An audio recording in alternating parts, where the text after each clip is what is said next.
To be completely honest with y'all, this week was just horrible. It was actually down bad. I struggled with following rules. I was undisciplined. I constantly just crashed out. And yeah, that's just a heads up. So you'll see shortly. But honestly, I'm not by any means happy with how this week performed, how I performed this week. And I'm aiming to have a better week start of next week, or this week, I suppose, when this video drops. All right, so this is the first trade of the day. Everything's gonna be sped up for the sake of time. I was looking for a buy right here because I was anticipating the market would go up to take out liquidity, which was the area I targeted right below that R1. And the main focus I had today was just making sure that I didn't get out of trade earlier than needed to. Because last week, that was the main thing I kept going through. I moved my stop loss before it got to actual area that made sense. But here was my first trade. You'll see that I get stopped out right about now. Boom. So that trade didn't work out. I was able to set up for a second trade where I took a short off the pivot point area. I was looking for the current low to get tapped. I believe it didn't, but we'll see what happens. Once again, my main focus is just commit to the targets, commit to waiting for the market to tell me when my stop loss rather than moving it, seeing some green. And that's normally the big downfall that I tend to have. I will get moving the stop loss before the market tells me I should, and I get stopped out, get mad, see the market go my way, and then FOMO hit, I do stupid trades. But here I do get stopped out right about now. There we go. So here's a third trade, and you can already tell something wrong is happening because I'm not in there with a stop loss. I believe I was going to probably target the top of that wick though, with that little swing, the top of that red candle. But I probably was looking for a short, in all honesty, to the downside still, which probably closed out right there.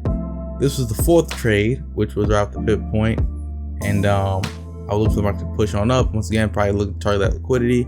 I don't remember every single trade I had, but just looking at it and knowing how I trade, this makes sense to me. That I was probably targeting liquidity up there still. But yep, I closed the trade out actually earlier than needed to, but at this point, you see I'm just crashing out. I'm in and out, buys, sells, and I'm just trying to get some money. Now, as you see the market come down, what actually got me a little frustrated is, although I'm over leveraging and doing the wrong things, look how close the market came to wicking me out of my trade. I had to close out manually because of that. I did take less money on the trade, but hey, I already was trading poorly, doing the wrong things, and you see all them executions. That's not how I should be trading. That was horrendous. So we have to do better with that for sure. All right, so this is the second day right here. And I was looking for a short right here. I probably was just trying to target. No, I wasn't looking for short. My bad. I was looking for a buy. I was buying off this inducement area. You can't really see it. I wish I. Anyway, you probably see it as I rotate this trade. But I looked for a quick buy to the upside. It was the area that I actually was targeting originally to get a buy off of. But I ended up getting caught up in this one specific area for the whole day, which is causing me to accumulate a lot of losses. I got that later entry for confirmation's sake. I wasn't sure about it, but I did get stopped out there, as you saw. I re-entered that same position, same trade idea. You see the area right there now, the 15 and all that. But if you don't, slow down the video. I'll look for the market get a little higher, take out that blue line at the top, that swing high, what liquidity was developing. And yeah, that was the main focus I had. So I kept getting like stuck in that area, just taking trades, and I wasn't really allowing myself to adjust to what the market was actually doing, which was just goofing around. It wasn't making up its mind yet in terms of where it wanted to go. I'm clearly trading in a range at this point, and in my eyes, I'm not seeing the range. I'm just too tunnel vision on what I want to see the market do. But you see me take a trade after trade, market's still doing what it's doing. And honestly, today could have been avoided in terms of the losses simply if I just stuck to what I said I was going to do initially, which was I was going to look at a buy off the previous day close to the upside, which was that other area down below you saw right down there. But it's going by quick, my bad guys.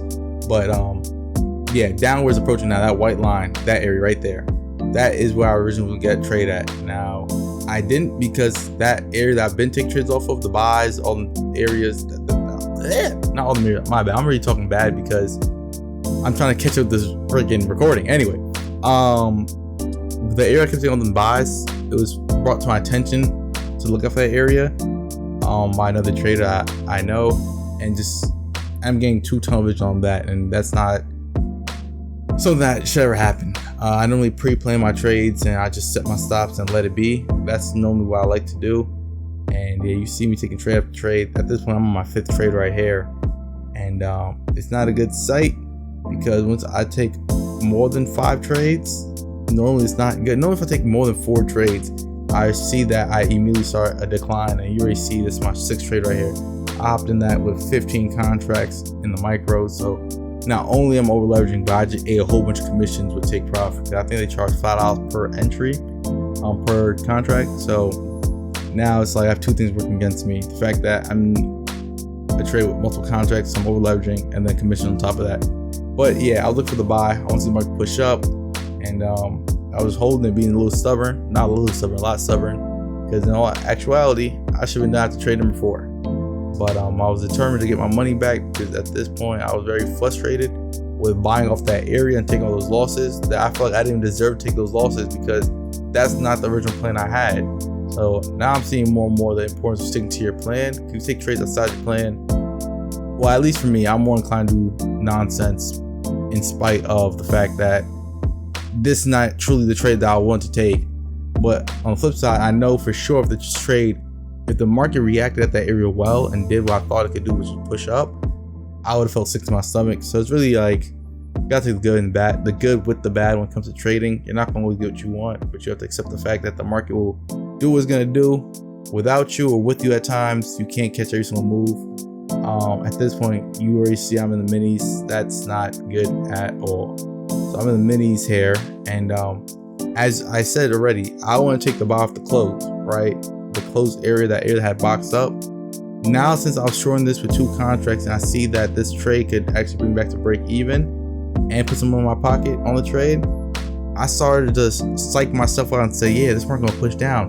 That's a weak area, which was not the case. And this will happen once you are in a trade. You can't think objectively. And I certainly wasn't. I at least got that trade with some profits, so I didn't really lose a lot. I was able to get a little bit of cushion. I think I was like very close below my account at this point too. But I did try to target that swing, and as the market started pushing more and more in my favor, I was getting excited, because I'm like, yo, I don't blew my whole account just now. I have about $200 left to cushion on 3 accounts. Yeah, and now I did close this trade out before it actually got to the target I had up there. It did end up reaching that target still, but I closed out because I was very nervous and I was trading poorly already. So that's how that day happened. All right, so this is day 3, and for this day, the market had a crazy up move at the open, and I had a lot of like FOMO, but I don't know if that gets to me. I actually waited for a proper pullback, and this is the trade you see right here that is going very, very quick. But I finally found an opportunity to buy. The market had made all-time highs.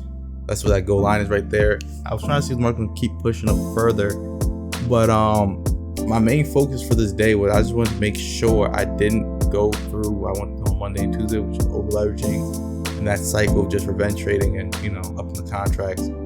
And I'm telling you, I could not shake this nasty feeling. It felt like I was like a brand new trader all over again, where it's like I just can't control my emotions at all. You saw that first trade was break even. I think I made a low profit, but there was a second strategy that I had set up for. But the thing with this trade is, at this point on the higher time frame, the market was telling me that the market was telling me that it wants to come on down. I was convinced, because I don't like shorting all-time highs, because I feel like you short it, it's going to rip and keep going without you to the upside, or not without you, but with you being in a buy position where you just get burned. So I had this trade set up where actually I scaled in, because I spread my risk around, so I could scale that many contracts within my risk parameters. And my anticipation was the market was going to push up off this area and go up. I was wrong. So trade number 3 was a flop. This was trade number 4, which we saw a good profit. In fact, this trade brought us out of the negatives. If I were to close out when I saw a profit, I think at this point I was down like 240 on the day, and I should have just closed out. But instead, I'm going to stop break even. And honestly, I was still thinking the market wanted to make all-time highs. So I'm like, let me just hold this position. I wasn't wrong for holding, but I was honestly nothing wrong with this trade. I could say I could have gotten out at break even or sooner, which I did right there.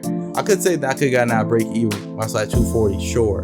But then I know I saw market run, and it gave more than the 240, and it gave me more money than I thought I could have made, or that I should have made if it took the all-time high up again. I would felt sick. So once again, I was in a situation where I had to accept the outcome regardless. It's a matter of which outcome I'll be more okay with.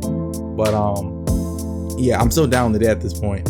And we're in a buy again because we're seeing, okay, the market, let's see if it doesn't make another swing low. If it does make a swing low, odds are it's gonna go up or it might just start ranging. So with me out, got back in for another position. And once again, same idea, nothing changed. We're still looking to see if the market will push on up.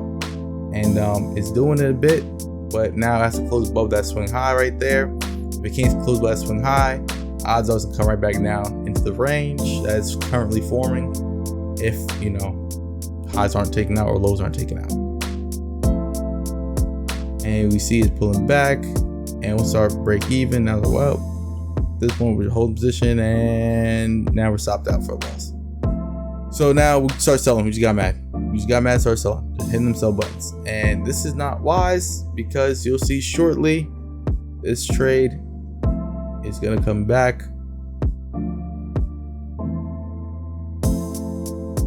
Well, it came back break even. But anyway, we locked in break even at the very least to ensure that we didn't take a big hit. Now, me putting it break even, I truly don't know if it covered the commissions, if I'm being honest. Did we close out though? I guess we're gonna find out together. Let's see.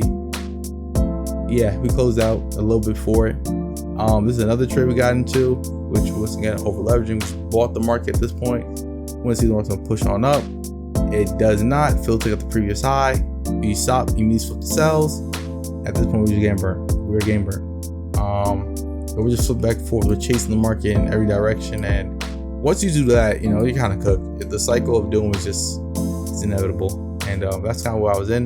Now, I was fortunate to see a little profit here, but once again, I was saying throughout the week to myself, I had a day like this last week, which was on I forgot what day it was, but it was last week this happened to me where I over leveraged bad.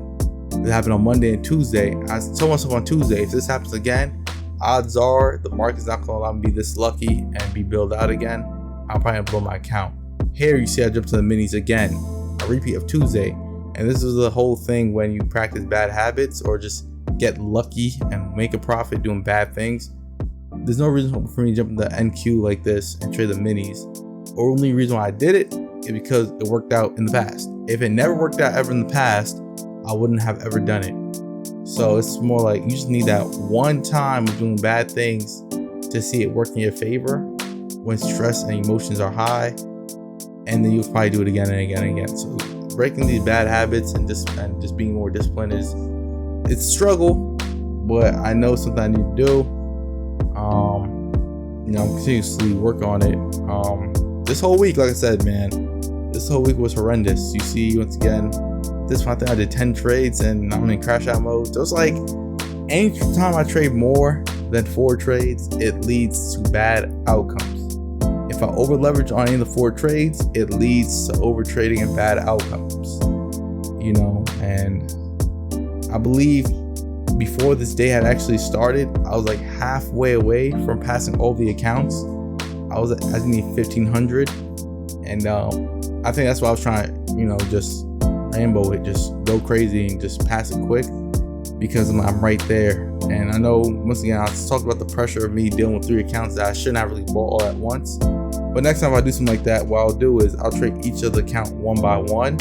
That way I'm not having to deal with the pressure of if I blow up one account, blow all 3 accounts. But yeah, this was sad. This day, in fact, actually led to me blowing up my account. I'm blowing 2 of the 3 accounts. Due to one of the trades I got into was a little delayed. It caused me not to get in for the other 2 accounts. And I made a profit on that 1 account, which was actually a leader account I had. But then when I did get into the trade, which caused me below 2 accounts, I had the 1 account still live. So that's how I ended up with 2 accounts blowing up on this day. And I believe this is the last trade that I actually took before all was said and done. And I lost 2 of the accounts. It was very unfortunate because, once again, that's money down the drain. It's like I could have done something better with that money. I could actually contemplate about having this day put into the whole trade this whole segment, because honestly, I didn't. Well, you see, I'm ready to trade when the recording started. I didn't record because this account was so close to being blown up that I figured there's no point in recording any of this. I was trying to take the trade, see what happened, and I took this trade on the NQ where I actually saw a profit, and so I'm scaling in some in anticipation that I'll make some money. And at this point, I was trying to aim to get all my money that I lost back, and then some. I was trying to aim to pass the whole account one day. That way, at the very least, I could just not deal with the end of the day drilling balance anymore. I just have to deal with making more money since I overachieved the goal and, you know, mess up the consistency, which I'm fine with. So that's my new rule when it comes to this trading these take profits account. If I see the amount of money there to pass the account, I'll pass the account and just trade more days and make more money if needed, just not to have to deal with the end of the day drilling drawdown. But yeah, I ultimately did blow this final account, which is the third account that I spoke about yesterday. But yeah, this was just another crash out day. I was taking buys, I was taking sells, and the thing is, what actually led to this crash out was knowing that I was gonna blow this account up, saw how close I was to making a profit on the account, and erasing everything I had done yesterday. Just let it all slip through my fingers and do foolishness again. So yeah, when this account blew up, I wasn't even mad. I was like, yep, no surprise. I felt numb. I'll be honest. That's how I feel now when I do stupid things and lose accounts. I don't feel like enraged anymore. I just get numb to it all, which arguably is bad. Alright, I don't really have much recorded on this day. Like, I just cut to the last trade just to have some talk over. I went ahead and purchased another account and I blew it up immediately. So I bought another account which I almost blew up as well. And actually on this account I'm making a profit. But just to rehash what happened on that first account that I blown up, I decided to come in the market and start scalping instead of trying to catch trades in the micros. My goal was to have smaller targets and doing the minis, just so I'm not sizing up too much in the micros when I'm taking a big commission fee. But also I don't have to be concerned with the up and down movement trying to ride the market. And that was my whole plan. Now, I am not the best scalper. Like, I could identify scalping trades, but my mindset is frick. Like, it's wired to want to ride the market. So whenever I see a good opportunity to hold a trade, I want to hold it. And that kind of messed me up throughout this day, which caused me to blow my first account. And I immediately went ahead and reset, which cost me $100. So honestly, in just one sitting alone, I blew $200 on accounts. And I'm like, I'm not wealthy by any means. I don't have the money to be doing this, you know. Like, I really kind of cooked myself when I did that purchase. But hey, I gotta make do what I did, so I will. So this account actually got to 950, I believe, on it. I'll put a screenshot at the end of this clip here just to see where I'm at profit wise on this account. But I made about 950, close to $1,000 on the account, and as I make $2,000 more dollars. Now the plan is still unsure. I'm trying to think if I want to scalp still or try to just do what I know to do, which is ride and just know not to trade certain days, because the market has been rating this week, and honestly that's what's been cooking me. I'm not great at handling ranges. I want to ride the market, so I'm more set for trending markets. I need to learn how to scalp when it's a ranging market, and honestly a big part of that is accepting market conditions for what it is that I tend to fight against, and that kind of throw me out of the flow and be in sync with the market. So that's something, once again, I need to work on. I do upload these videos not with expectation of people to say, hey, you know, this is what you should do, this and third. I mean, hey, you can gladly give feedback and all that, of course, but this is more just a documentation of my trading journey for myself and whoever wants to be part of my ride. But thank you all for watching this video. I'm going to show y'all the clip right here. And I said the clip, I'm tripping. This is a screenshot right here. But I appreciate y'all watching. If you like the video, hit the like button. If you mess with me, subscribe. If you're curious about how this trading journey will go for me, like and subscribe, and leave a comment on anything you think about this video. Let me know any critiques you got for me in terms of the way I'm producing the content, or even trading stuff. Now, granted, I'll take everything was said with a grain of salt. I believe everybody needs to take what they need to take on their own for trading. But I'm always open to listen to new things, and I'll see what is applicable for me. But it's been your boy. Peace.